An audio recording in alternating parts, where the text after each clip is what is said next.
everyone, welcome to our video. Hi, it's me Dinda Amanda. And it's me Kia Cinta. Hi, it's me Kalila Zaina Putri. Hi, it's me Aurel. Today, we will be discussing an essential accounting topic that helps business manage their production cost efficiently, the high and low method. Imagine you are managing a company and you need to determine how much of your costs are fixed and how much are variable.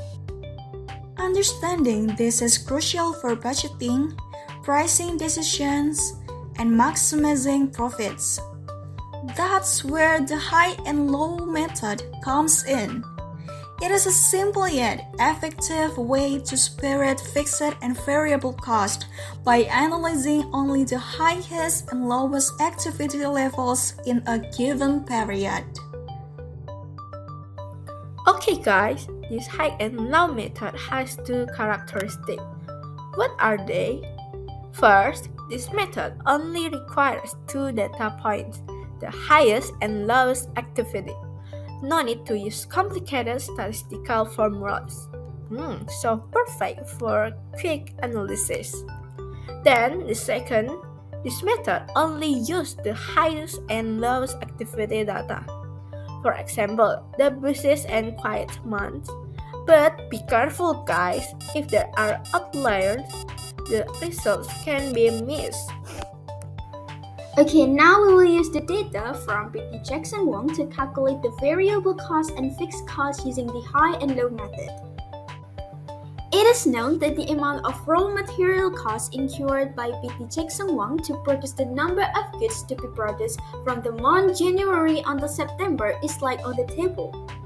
January is selected as the lowest level with only 200 units and the cost of it is around $3,000. And May is selected as the highest level with total units is 600 and the cost of it is about $8,500. Okay, now let's calculate the variable cost per unit. And here are the variable cost formula. VC is stand for variable cost per unit, Y2 is stand for highest total cost from the highest level, Y1 is stand for lowest total cost from the lowest level, X2 is stand for highest production quantity, and X1 is stand for lowest production quantity.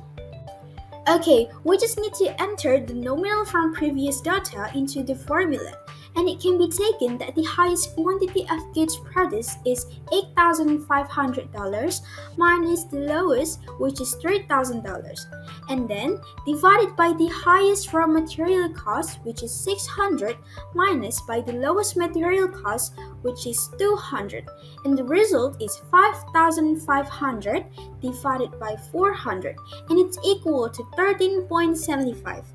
So the variable cost per unit is around $13.75. Okay, now we're moving to the calculating fixed cost. This is the formula.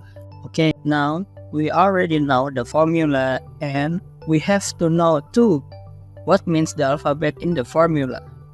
Y is total cost, A for fixed cost, B for variable cost per unit, and X number of production units. Now, we're gonna use the January data for the example. First, you have to insert the fixed cost formula for the calculation. 2.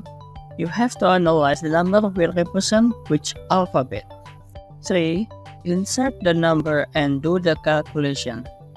But remember, when the calculation is between number and alphabet, you have to switch them and the summation too, because the number of A is the one we are looking for. So, we already got the fixed cost for alphabet A is 1,620. So, after obtaining the fixed and variable cost values, we can now from the total cost equation.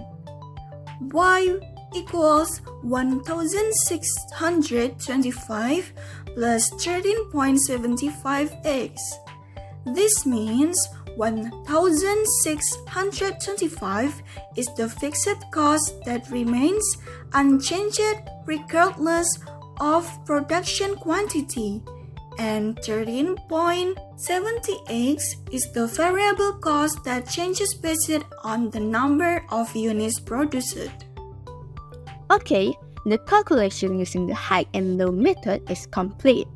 From this calculation, we can conclude that first, fixed costs do not change regardless of an increase or decrease in production.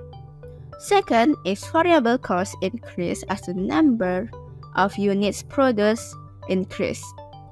Third is understanding these cost components help companies plan production costs more effectively. So, thank you for watching. We hope our explanation helps you understand the high and low method in cost accounting. Don't forget to like, comment, and share if you found this video helpful. See you!